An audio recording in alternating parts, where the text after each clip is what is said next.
Good day, everyone. Welcome to the monthly Conexxus webinar series. Today, we're going to be talking about sharing responsibilities regarding the applicability of PCI DSS requirements for merchants and managed network service providers. Our presenter today is Sam Van Steel. He is the Director of Security Consulting Services at ControlScan. Our agenda today, I'll go through a few housekeeping items and give you a little bit more of background on what makes Sam the subject matter expert for today's topic, a little bit about Conexxus and why they are so advantageous to the industry. Then we'll go through the presentation and finally through questions and answers. Just want to remind everybody that this webinar is being recorded. It will be made available in approximately 15 days. You can find it in YouTube if you go to Conexxus Online, or you can go to Conexxus.org website and go under resources, you'll find the webinar tab.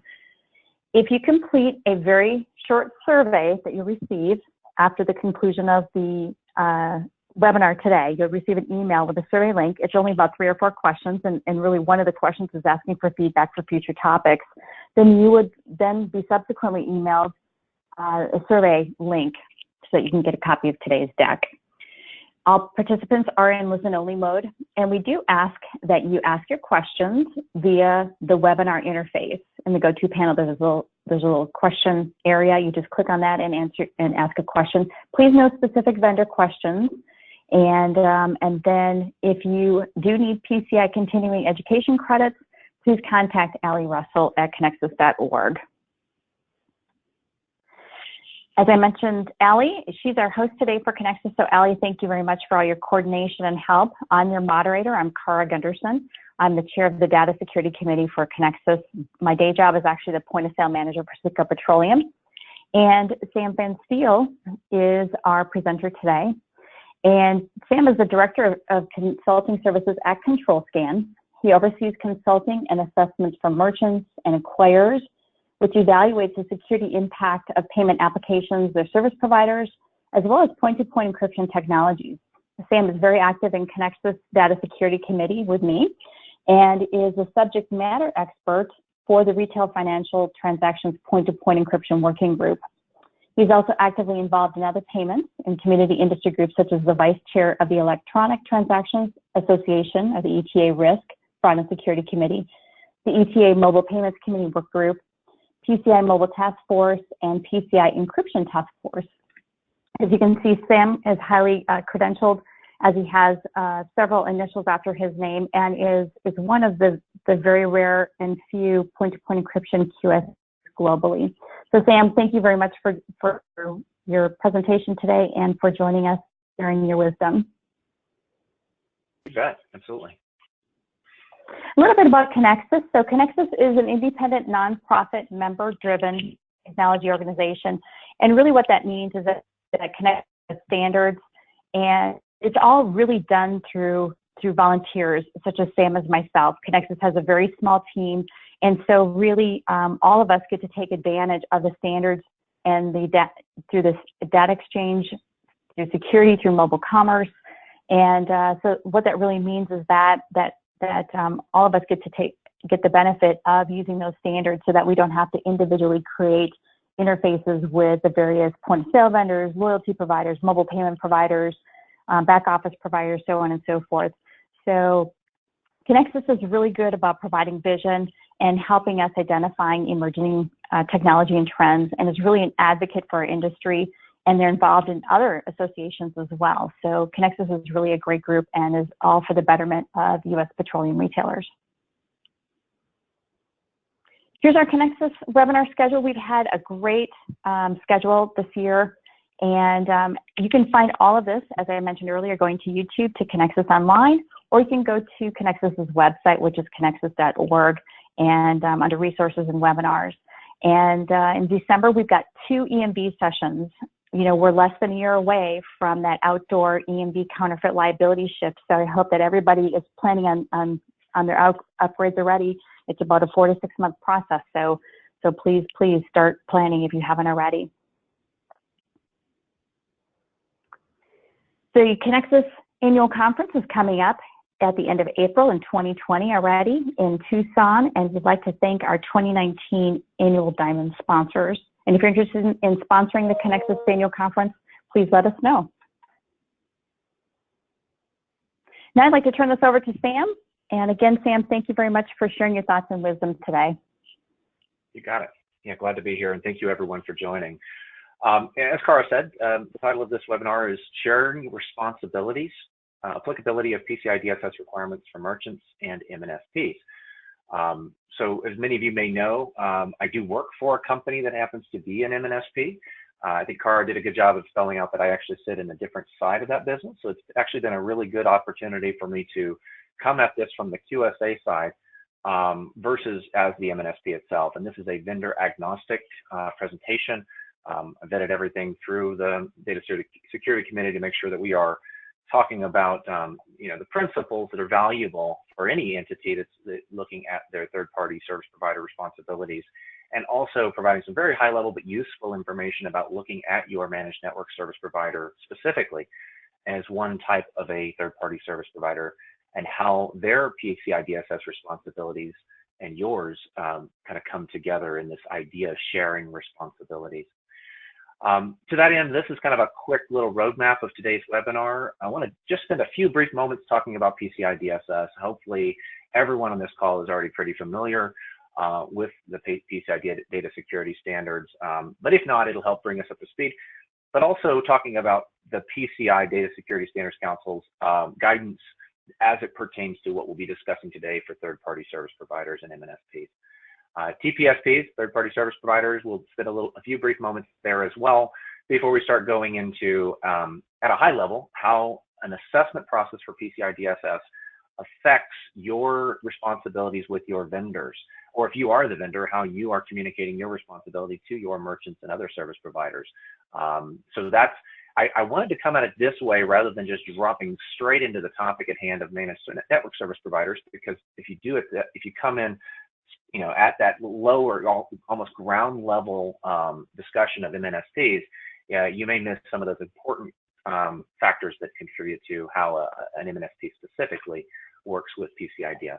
So let's get started. So PCI Data Security Standard, the relevant pieces here for our industry in fuel retail, this is, I'm going to be speaking primarily during this discussion to merchants. That isn't to say that the information isn't super valuable for other service providers or even the brands and distributors that may not be the merchant of record in their particular ecosystem, but could certainly benefit from the information, of course, pass it along as appropriate.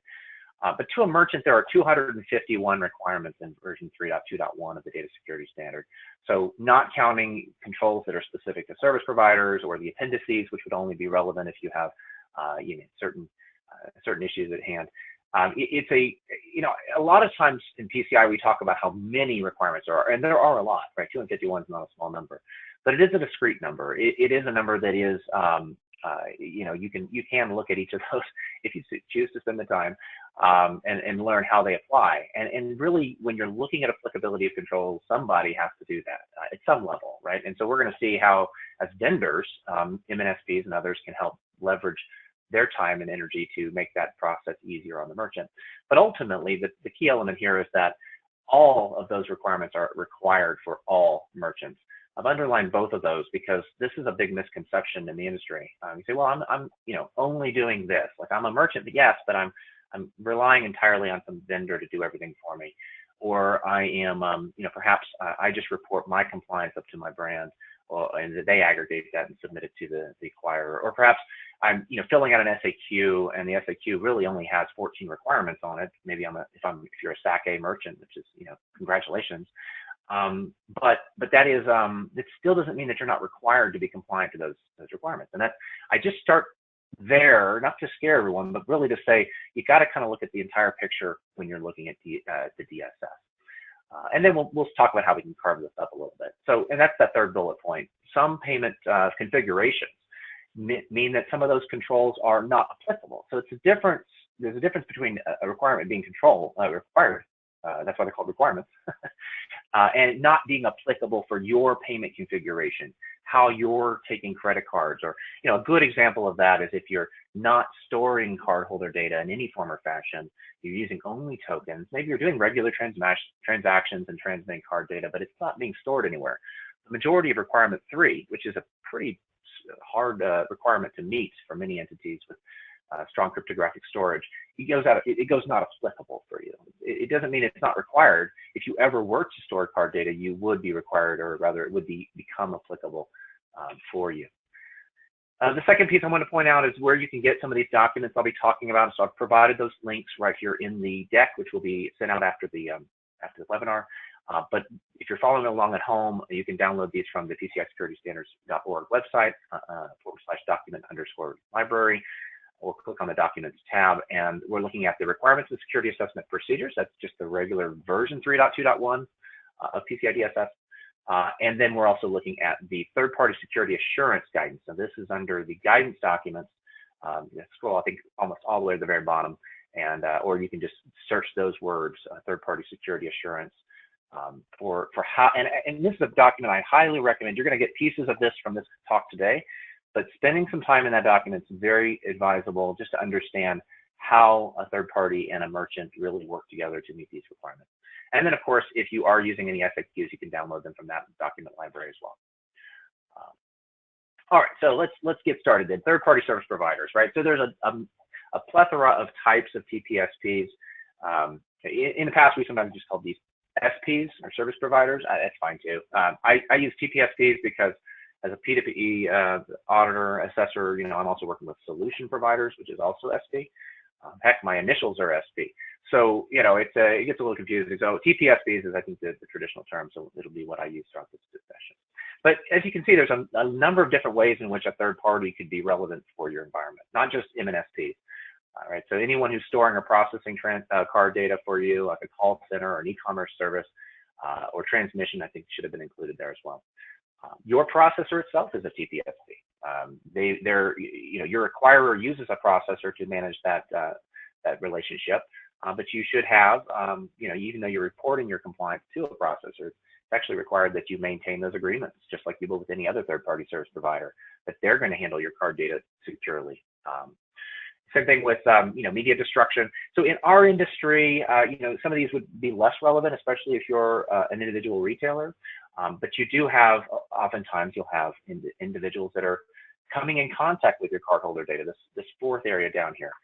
Whether that be, product delivery, if you've got product that's being delivered into a secure area where you have your actual, point of sale back office systems that have cardholder data, or your EPS or your controller where cardholder data may be stored, processed, or passed in that environment, or your actual routing equipment where firewalls and other sensitive security devices are located, they could have incidental access to your CDE, and that's relevant here.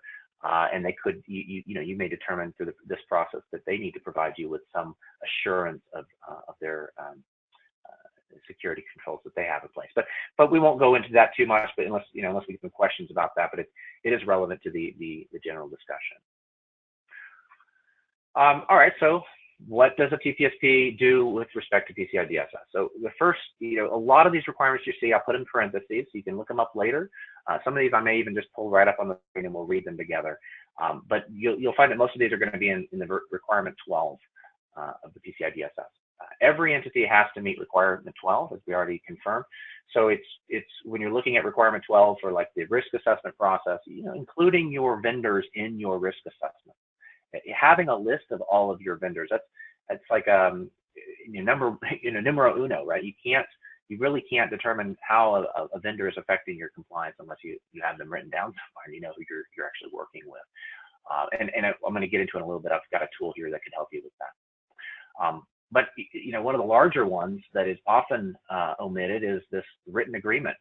You may have a legacy provider that's been around for a while, and maybe they've not explicitly identified within their agreement to you as a merchant which PCI responsibilities they take ownership of.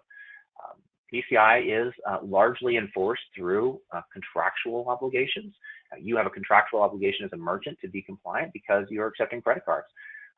That is an agreement you have with your acquirer and ultimately with the card brand. Same thing with your oil brand. You may have a contractual agreement to be PCI compliant in order to be a part of their network. Same thing with due diligence, the process of evaluating merchants, or excuse me, third parties and determining whether to use them or not. And then once you've gone through the vendor risk management process, there's other compliance responsibilities that are more ongoing, like monitoring their compliance, 12.8.4, maintaining not just a list of vendors, right, 12.8.1, but maintaining a list of all the requirements that have to be met by each vendor. That is a merchant's requirement, not the vendor's requirement. So you see, I'm kind of laying the groundwork, not to say, hey, don't talk to us. We're going to talk about what questions to ask your vendors, but you have to know that ultimately the responsibility of having that list of requirements is on the merchant, because you need to know what you have left. Again, 250 requirements. If the vendor is meeting 200 of them, great, fantastic. But that means you have 51 that you still need to meet. And if you don't have that list of requirements, and we'll talk about responsibility matrices and the AOC and things like that here in a moment about how that may be presented to you. And then finally, anytime a third party changes their service, they need to provide change notification to you as a merchant. And anytime there's an incident, whether it be at the merchant site affecting the provider's equipment or services, or whether it be the provider itself that has an incident, some sort of a data security incident, they need to notify you of that, and you need to involve them in your incident response process, such as notification and response. Okay. Oh, and by the way, I'll say this. So Cara did mention during the housekeeping, yes, submit your questions, and I've given Cara permission to interrupt me during this, because we got to mute the lines, and that's an easier way to do a webinar, but it also could be very conversational. So feel free to get those questions in. If I say something that doesn't, that causes you to think twice, feel free to jump those questions into the Q&A tab on your GoToWebinar portal. All right, so assessment.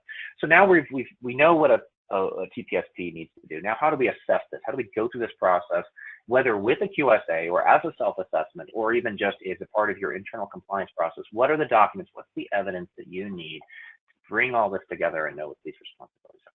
So we got to have that list. We talked about that. You need to know what control responsibilities mean, a security control, right? Which security controls are they meeting for you?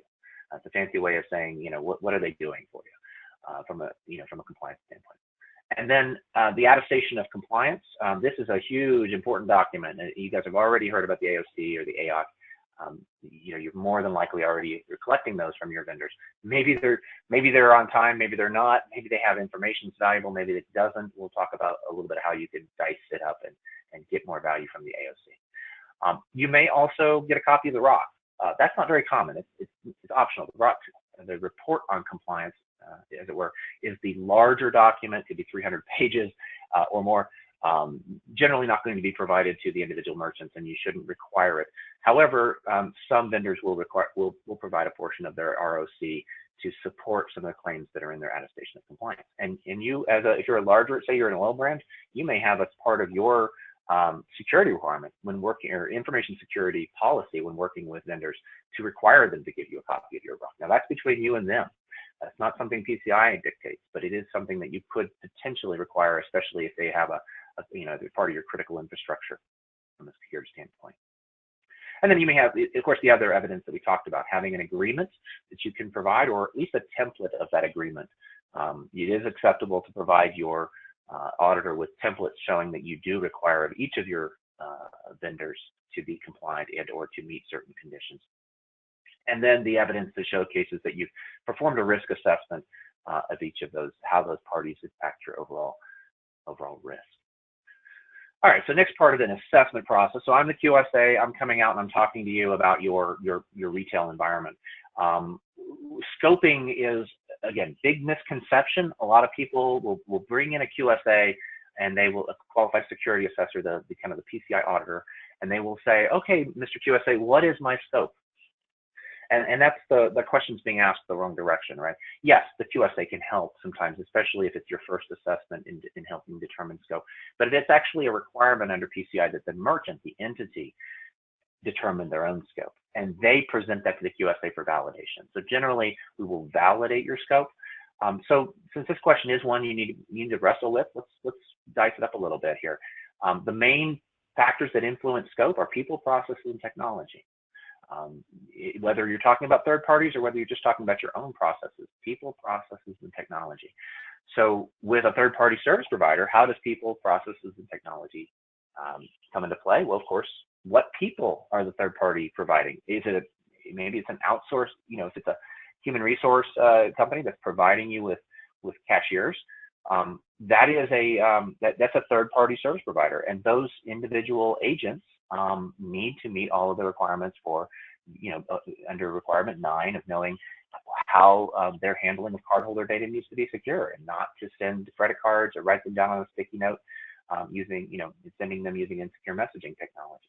So people is relevant there from a contractor standpoint, or maybe roles that they're playing for you. Maybe you don't know the individual names, but as an organization, they're performing a role, and so the people and their relevance there. The processes, these are more the services that an organization is providing. So when we talk about MNSPs, we will talk about how a managed network service provider performs a service for you. But other TPSPs as well. Whatever services they're doing, you need to know what those services are. Again, I've got a little tool here I'm going to show you in a minute where you can write all that down and get it all written down. Which processes are they doing? Is one of their processes updating your configuration on your firewall? Is one of those processes one of those services that they perform, reviewing your logs for you?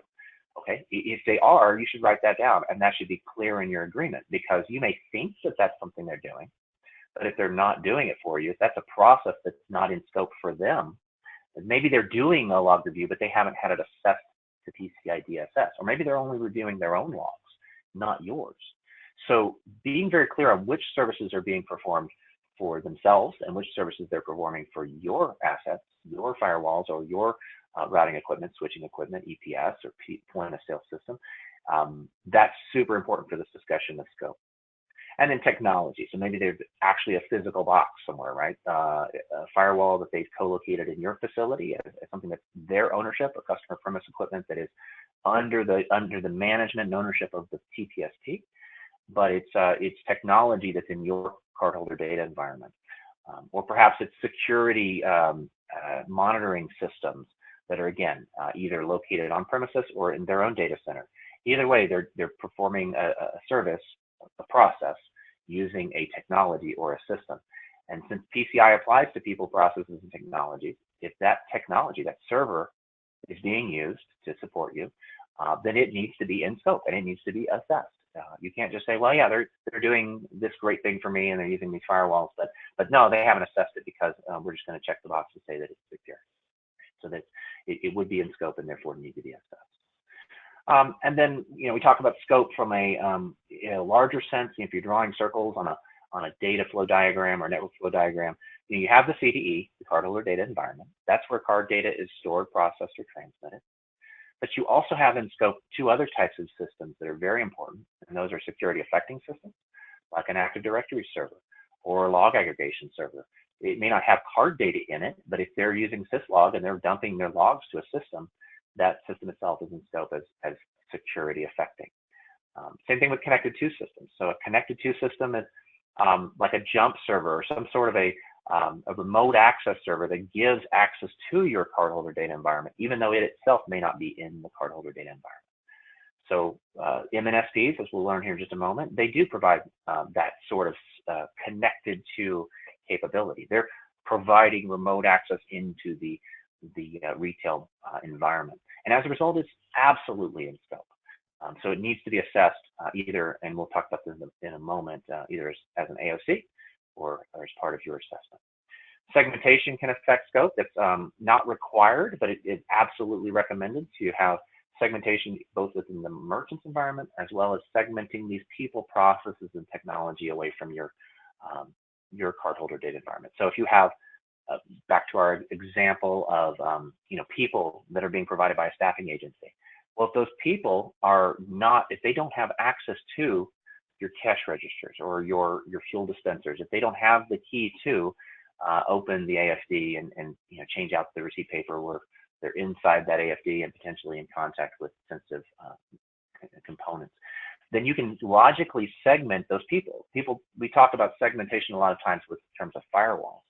Well, absolutely, firewalls are one of the primary forms of network segmentation, but so are processes that you can implement to keep certain people, processes, and technology away from your card data. So, just something to be thinking about from a segmentation standpoint. All right, so the final part of the scope is, are you using the appropriate, the applicable product, service, or delivery model that makes this service that's out there, that, again, maybe talking about an MNSP.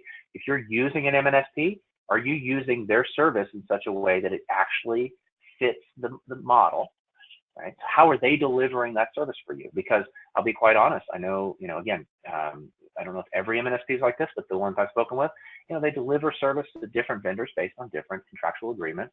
And sometimes what one organization is doing for multiple clients may be an entirely different service model. So you can't always just assume that it's because it's a particular company that it's always going to be delivered the same way. Okay, so here's that tool I was telling you about. I'll go ahead and pull it up so we can kind of see it. But just threw this together really for this call. Thought it might be valuable for those of you attending. If you don't already have a list of your TPSPs, this is a great place to put it. Now, it's just a basic spreadsheet, nothing magical about it. There's not any macros or anything.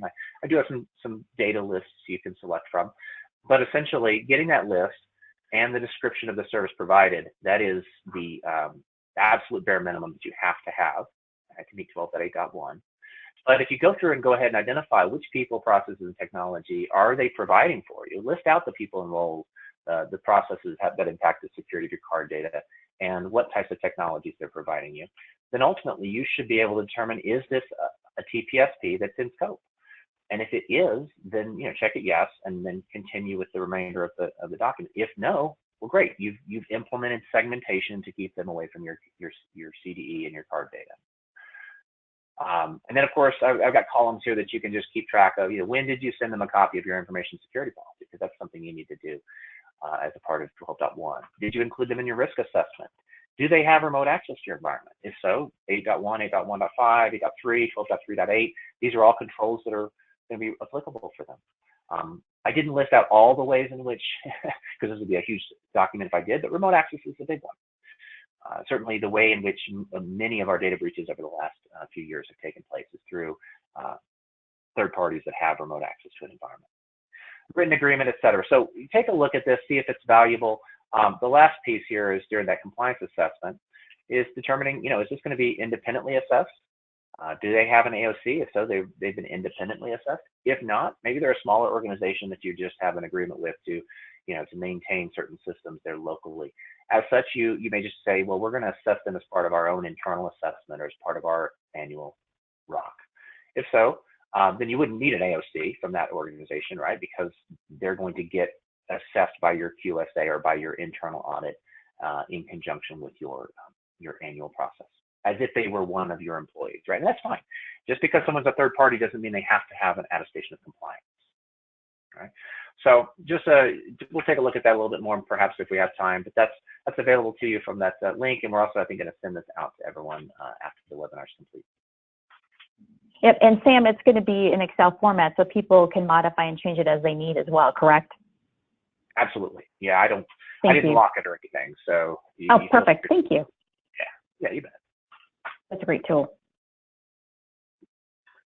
So the next thing is we talked about environment. Now we need to really get into that controls. Which controls are they meeting? And I've copied the requirement here, 12.8.5, maintain information about which PCI DSS requirements are managed by each service provider and which are managed by the entity.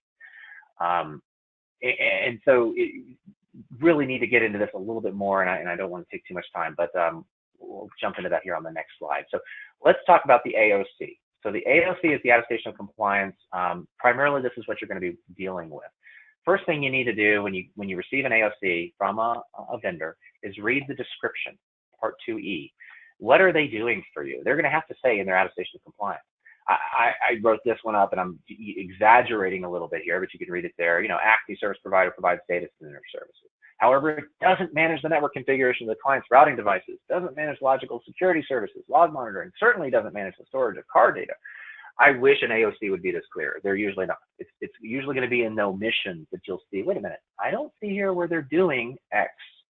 I thought they were doing that for us, because the attestation of compliance is filled out by the QSA, really is what did we look at? Which parts of their environment? I mean, speaking for our company, we have multiple lines of business. We may have an AOC that we give you for one of our lines of business, and it doesn't even apply to another line of business. So definitely check the description. Secondly, check service names and types. I've got two kind of just, examples here. Mega Data Center West, right? That's included. This is part 2, included the assessment. Well, then there's another section on the next page. Maybe everybody doesn't check this out thoroughly. That these are the ones that were not included in the scope. Well, if Acme is providing you legacy data center east, well, it wasn't included, right? So this AOC is worthless for you. So definitely get the right AOC, or double check to make sure that they're providing the services. So here's the services. Acme is providing hardware, infrastructure, physical space, but they're not assessing things like the application. So maybe this data center, you thought that the data center was assessed for secure card data storage. Well, it's not, right? It was not assessed, or it was not included. Maybe it's under a different attestation of compliance, or maybe it was never even assessed, and therefore we've got a gap that we're going to have to address. All right, next. This is a big one. So I kind of mentioned it earlier briefly, but the responsibility matrix is a super valuable document that is not in the AOC. It's a separate document. However, it's not required by PCI. We'll talk about a little bit more about that in a minute. But the AOC has something very similar to a responsibility matrix already in it. It's not 100%, it's not perfect, but it must be reviewed, and that's part 2G. These are the requirements that were actually tested by the QSA for your vendor. So starting here is where you figure out what was even assessed. So for example, this is again a data center, it's not an MNSP, but we didn't do, the QSA didn't look at anything in requirement 1 for this particular example. Not applicable. Acme does not manage firewalls or routers for connectivity to CDE or security affecting systems. Well, from Acme's perspective, they're not managing firewalls that have access that provide security boundaries for a CDE. If you're using this data center, maybe you're the CDE, but you're inside the data center. Okay, this is kind of a little bit convoluted, and I see this all the time, where a data center doesn't feel like they have a CDE because it's not their systems, or if they're just providing infrastructure as a service, they don't really have access perhaps to the file level changes that would be necessary, or to consider themselves a CDE, but you do.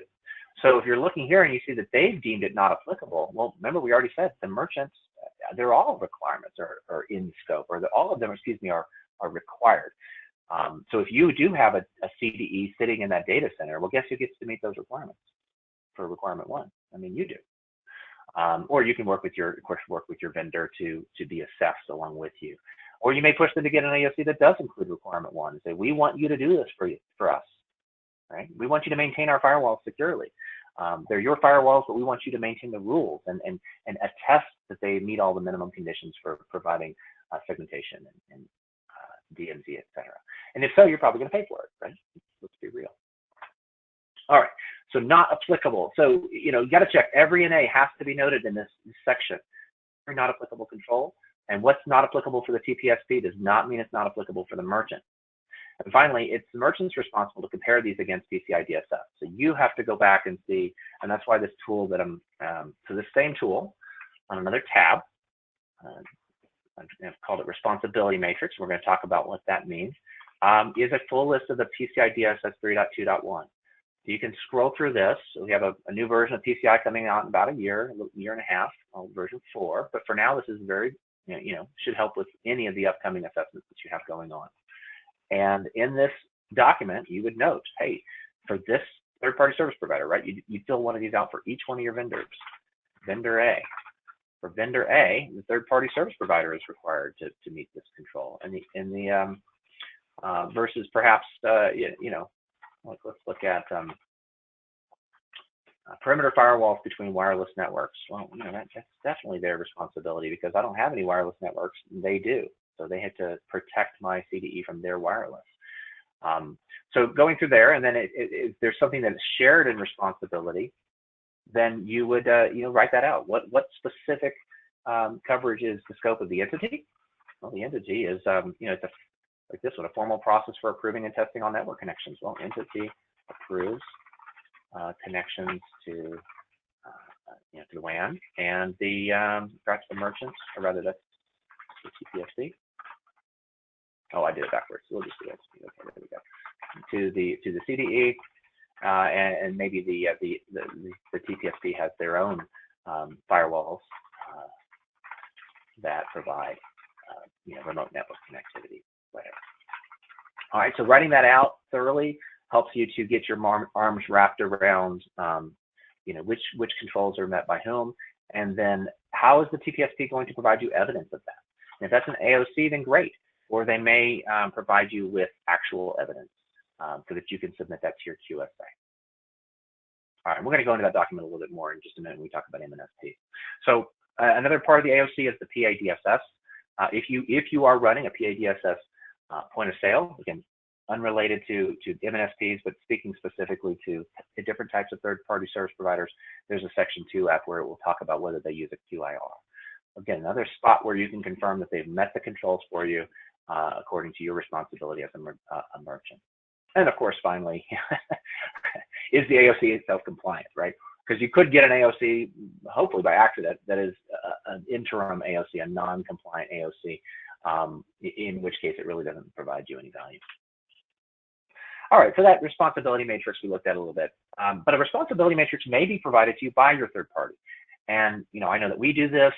Many organizations will provide you with a responsibility matrix because they've already kind of sliced it all up.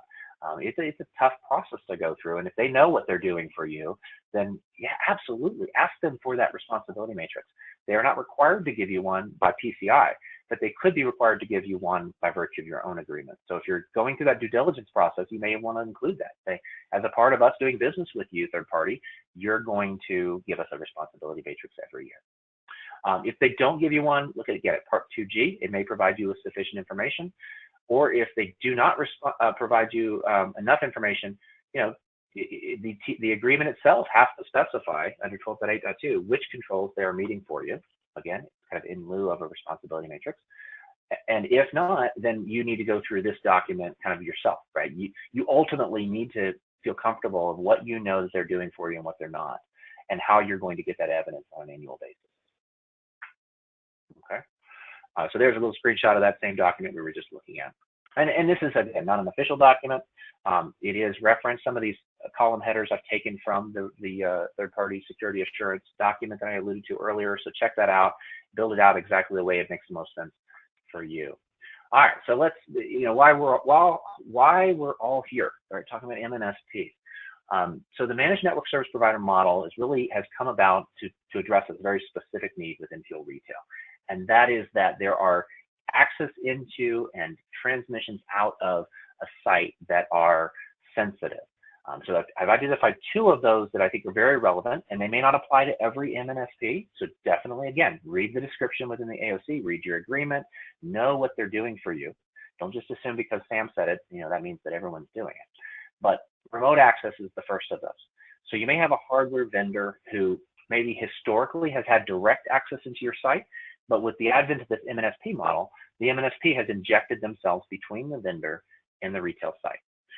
And that's this middle square here, right? So you have a hardware vendor who's still using two-factor authentication. They need to, because that's required under 8.3 of the PCI DSS. And they're using a jump server, again, a connected to system that must be PCI DSS compliant, because it ultimately, once it makes this established connection, if there's malware on this jump server, that could make its way into your environment, right? Because it's connected to sensitive systems in your retail site.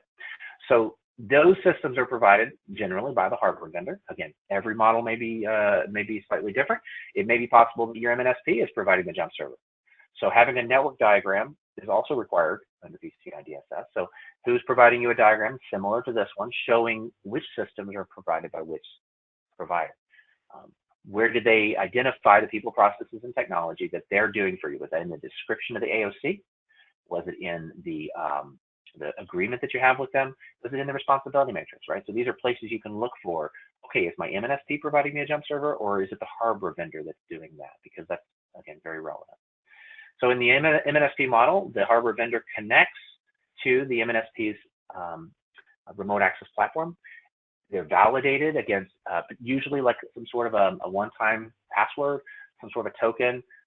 That may be a system that's provided by the MNSP, or it may be a system provided by the hardware vendor, right? That's this two-factor authentication here is being provided in this particular illustration by the hardware vendor. And then the established connection between the MNSP and the retail site is just a network link, right? So the network link is essentially turned on when you have an active connection for a legitimate business purpose for which you have an immediate need, and it's documented and, of course, initiated either by this one-time password or two-factor authentication, or generally be at the behest of the retail site. So this firewall appliance may be part of the MNSP service delivery model, right? So they configure this to ensure that it only has access to their platform for purposes of remote access. Or it could be a shared responsibility where the retail site has that responsibility of keeping physical security of that device, locking it in a cage at the DMARC, but it is ultimately the MNSP's logical security requirement. So this is why I spent all that time kind of going through those requirements, because as you start to see, hey, any system, any technology could have a shared responsibility between two different entities. Another model that's common, perhaps not as common as the remote access model within MNSPs, but again, check with your provider, is the flow model, right? So this is where your card data is actually being routed to the processor through this same connection through the MNSP. This limits the number of connections into and out of your environment, allowing a security professional with the capabilities and resources to ensure the protection of that connection to do so, rather than all your individual site operators having to configure ACLs and ports and things like that. All right, so you have your retail site connected to the MNSP. Maybe they're connected to an API or some sort of a payment page for the transmission of card data that may be interfacing with your point of sale, or it may be just literally a pass-through where the transaction that's bound for the processing host uses an existing connection to do so. Well, this is the transmission of card data. So you may have a responsibility by your MNSP to protect that card data under requirement 4. Or perhaps it's the point of sale that's encrypting it. Requirement 4 is secure transmission or strong cryptography across public or untrusted connections. So you have TLS, right? So are you using TLS? Or do you have an IPsec tunnel on this VPN that also meets the requirements for secure transmission? If so, it may be the MNSP that's meeting that control for you. And then ultimately it's sent up to the processing host using an established or ad hoc VPN connection or some sort of a strong connection. Okay, so let's dice this up again. Very high level, standard caveats continue to apply. This is a vendor agnostic discussion. Check with your MNSP. But generally, they're going to be providing the firewall, the requirement 1, whether, again, both hosted and on-premises types of firewalls. So right in the previous diagram, the firewall, maybe this one that's running in the MNSP's environment, or it could be this firewall that's in your location. But generally, the MNSP is providing that for you for the reasons we already discussed, the subject matter expertise and the ability to maintain those securely. Generally, the MNSP is meeting your remote access requirements, 8.1, 8.3, 8.5, or it could be a delegated responsibility to the hardware service provider, or it could be the hardware service provider that's delegating to the MNSP, right? So we didn't talk much about delegation, but it's logical, right? The idea is whoever you're engaged with has to either be meeting those controls for you, outsource them to someone else who is meeting those controls, or you're ultimately responsible to do so. So if you're engaging a hardware vendor and they're saying, well, we use this MNSP, then that's how those responsibilities are going to be assigned. So 8.3 is that two-factor authentication or multi-factor authentication. That could be coming from the hardware vendor, or it can be coming from the managed service provider. Check with your entity to confirm for remote access. All right, so some possible, kind of depending again on the model being used. We talked about encryption of cardholder data from site to processor under requirement 4. If that MNSP is running some custom code in their environment, like an API translation system of some sort or a payment page, well, that would certainly be in scope for requirement 6 as custom applications that store, process, or transmit cardholder data. You would want them to claim responsibility for that, not you, the merchant, right? Because there's no way you're going to be able to attest to the security of a custom application that's running in someone else's system. If they're not willing to do that, you got some challenges. Requirement 10, logging, monitoring. They may be doing that for you, right? Some MNSPs will log all of the POS and EPS activity and kind of aggregate that and transmit it up to a SIM, some sort of log aggregation and review process. They may be providing some of your testing requirements under requirement 11. Again, check with your vendor to confirm. So since they have kind of the, not exclusive, but perhaps exclusive access to your site, it kind of stands to reason that performing testing of this connection, both external vulnerability scanning, such as an ASV, an approved scanning vendor, or they may be performing internal vulnerability assessments through the use of an on-premises device that's probing your internal network to meet those requirements, or they may be doing penetration testing of your network. So each of those kind of lend themselves to the MNSP model, but again, the AOC will attest to which ones of those are being performed. Generally, these are the responsibilities that are shared, right? So you've got securely configuring your system. Well, MNSPs generally aren't the ones that are going in and configuring your point of sale or your EPS. Right, so those systems still need to be securely configured, and if that's, but they may be doing the secure configuration of that firewall. So where you see shared responsibilities on that spreadsheet, right? So we kind of talked about that a little bit earlier. Who maintains which systems? Turn on wrap text. I can do that. So let's go to like requirement 2, changing vendor defaults. That's another thing I should do is turn on. Freeze that pane. There we go. Now we can see our headers. So, changing vendor defaults, well, that may be a shared responsibility. The entity, the merchant, is changing, POS passwords, and the TPSP is changing the firewall passwords, right? So having that clearly defined is crucial. Malware on systems, same thing. Anti-malware, you have to have the anti-malware and put it on your point of sale. They may be installing the appropriate endpoint protections on their system. Secure software, we talked about that. Their application versus your own payment application, and then tracking and monitoring. Ultimately, the merchant is generally going to be responsible exclusively for things that don't really pertain to the managed network role. Personal firewalls on the point of sale, if you're storing card data, generally MNSPs aren't going to be storing card data, although they could. Access controls, you're ultimately responsible for delegating who has access to your CDE. So if you're going to say you've got an MNSP that's local and they're able to come out and manually configure these devices for you, and you're going to grant them access to your environment, chances are they're not going to be attesting to requirement 7. They're not going to be attesting to requirement 9 about how these devices are physically secured. So the merchant's still meeting these responsibilities. They're just doing so in a way that authorizes your selected vendors, both your MNSP as well as any other vendor that has physical systems within your environment or is being provided physical access or logical access. You're ultimately giving out that responsibility based on a need-to-know basis. And then testing of other systems, risk management, all of requirement 12 is relevant to the merchant. Performing those risk management exercises and disseminating your information security policies. But one that I wanted to call out specifically is that one-time password, right? So if you've got a vendor that calls you, or you call the vendor and say, hey, I need you to log into my EPS, it's having issues. And they say, okay, what's the support password? Or here's a support password, you need to type it into your system. Well, 12.8.9 calls that out. And disconnecting that session is also a function of the merchant. So the merchant is the one that says, okay, I have determined that this session is no longer needed, and then you disconnect the session generally at that point. Now, I know MNSPs will have timeouts. They will also enforce the vendor, perhaps. Again, we have 3 different pieces at play. The hardware vendor themselves may be meeting that requirement under 8. 8.1.5, I believe, to disconnect those sessions when they are ended. But it may not be the MNSP that's doing that, because what they're doing is they're receiving an authorization and then passing it on to the site. It could be the vendor's responsibility or even the retail site to say, okay, can't, end session. And that's the 12.8.9 requirement. All right, I think we've got about 10 minutes for questions and answers. Hopefully I've kind of given you guys some food for thought.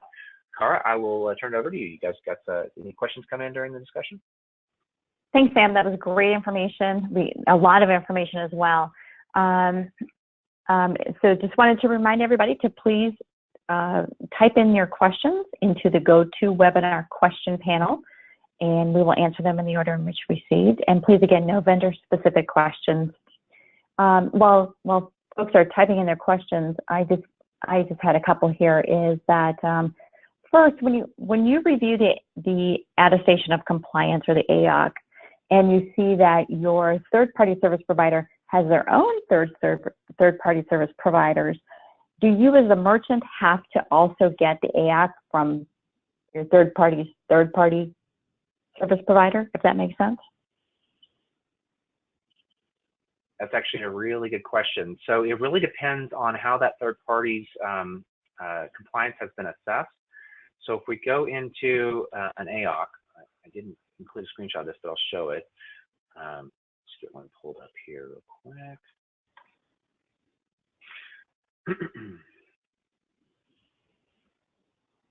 Okay, so here's one that I've got open. So there is a section where a service provider, this is service provider AOC, where the service provider has to include a list of their service providers. So it was right in that spot where we were talking about QIRs. So if you have service providers in play, then you have to include a list of those service providers. And that allows, so these are service providers that ultimately were included in the assessment for your vendor. And so as such, to answer your question, they've already been assessed. Like it's nested, and it's not necessary to demonstrate that to your own audit that you have those AOCs, because you may not have a direct agreement with them. A good example would be a data center like AWS or Azure or any sort of application environment. Right. The fact that your third party is using Azure doesn't mean you're using Azure. It's already been addressed under requirement 6 and requirement 9 and all their applicable requirements. So do check here if you're aware of those third parties. You certainly would want to find out, because there may be third parties you don't want to be doing business with indirectly for both compliance, security, or even regulatory reasons. But this is where those would be found, is in Part 2F of the AOC. Thanks. So we have a couple questions here.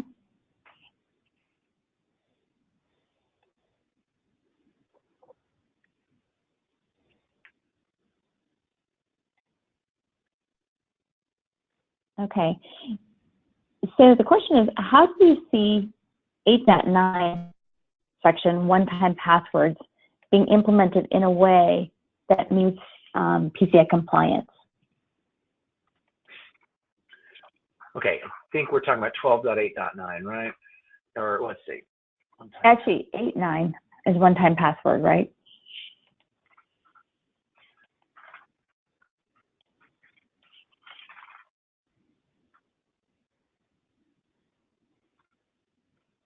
Yeah, I mean, so the requirement for there's several places in the standard that deal with session management for remote access. There's 8.3, which is multi-factor authentication, and in 8.3. Yeah, sorry, he clarified. 12.8.9. Okay, 12.8. Yeah, just like you said. Sorry, I missed that. That's all right. Yeah, I'm trying to find it because it's not 12. I know what he's talking about. It's in 12. Let me just grab it real quick. Remote access technologies and explicit. Okay. All right, 12.3.9. Okay, we've got it. All right, I'll pull that up on the screen. Activation of remote access technologies for vendors and business only when needed by vendors and business partners with immediate deactivation after use. This is a really good question. So remote access technologies is different from network connections. right? So you have, by virtue of being on the internet, you have a network connection right now as you speak to yahoo.com. And you do not have remote access to yahoo.com. So you have controlled network access, which is, port 80, port 443, to your email provider, whatever. So you have network connectivity, but you don't necessarily have remote access. A remote access technology is something that is authenticated and provides administrative capability remotely. So a VPN per se that is controlled is not necessarily a remote access technology. So in the example that we had earlier, there may be an always-on VPN connection that is established with certain vendors that are providing security services. Just like there is this always-on connection between the EPS and the firewall appliance, right, inside your network. A third party is essentially an extension of your own capabilities, as we discussed earlier. When you have a vendor, you may be using, a staff augmentation firm just to provide you with cashiers. As long as you're attesting to all of the compliance requirements that are appropriate to cashiers, PCI really doesn't care that that's not your organization, as long as, again, you've met all the requirement 12 requirements. So having a remote access technology that utilizes a one-time password is absolutely necessary for ensuring that that remote access technology is disconnected immediately after use. And so what you'll generally see is that this session here between the, oh, not that one, this one, remote access, you'll generally see that this jump server is the one that's turning off that connection, or the MNSP themselves has a disconnect on data transmission over this VPN connection over the required ports for remote access. And in so doing, you've actually deactivated that remote access technology immediately after use, as long as the one-time password either times out or the session itself is ended. Again, the responsibility to do so ultimately falls, because it's in requirement 12, ultimately falls back to the merchant.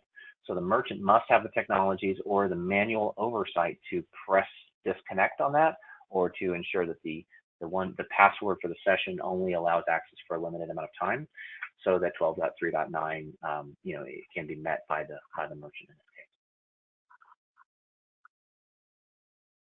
Does that make sense? Okay. Yes. Okay. And that also addresses that one-time password in 12.8.9 as well?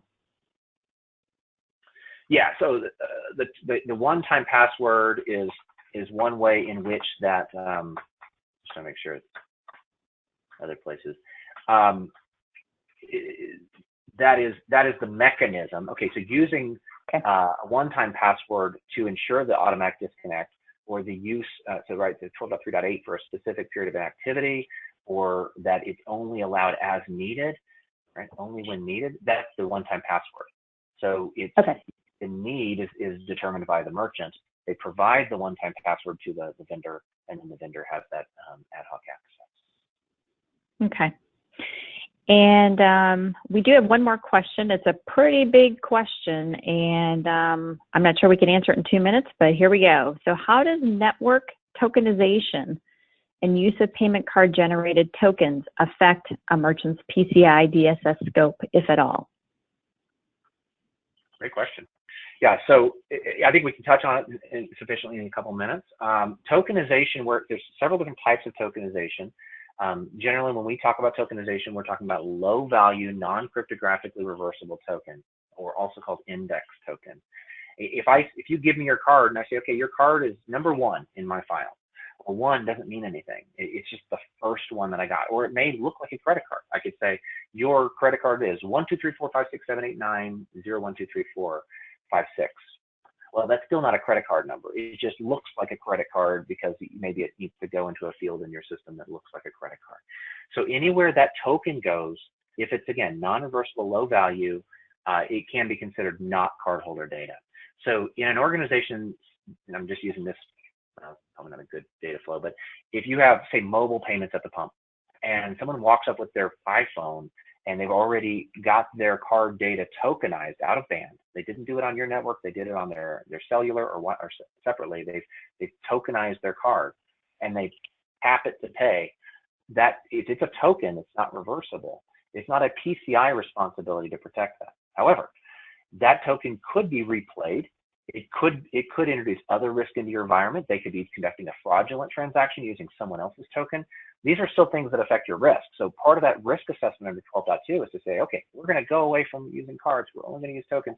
Well, you still have risk. And so assessing that risk and understanding and how it impacts you is still relevant, even if you have a smaller PCI DSS scope as a result. And yes, to your original question, it could represent a significant reduction of scope to your environment. Highly recommended. The only problem is you can't always get rid of the card data too, right? You're still going to have cards going through that transaction flow. You just have reduced the number of cards potentially by using tokens in addition. Great. Well, thank you. We are out of time, so want to thank Sam again very much for sharing all of your knowledge today. This is some great information. Again, when you receive a survey here in about an hour, you will complete it. Please complete it to get a link to obtain copies of the slides, as well as the Excel spreadsheet that Sam created and showed us today. And thank you very much, Sam, and thanks everybody for attending today. Look forward to seeing you and hearing from you all in December. Bye-bye. Thanks, everyone. Bye-bye.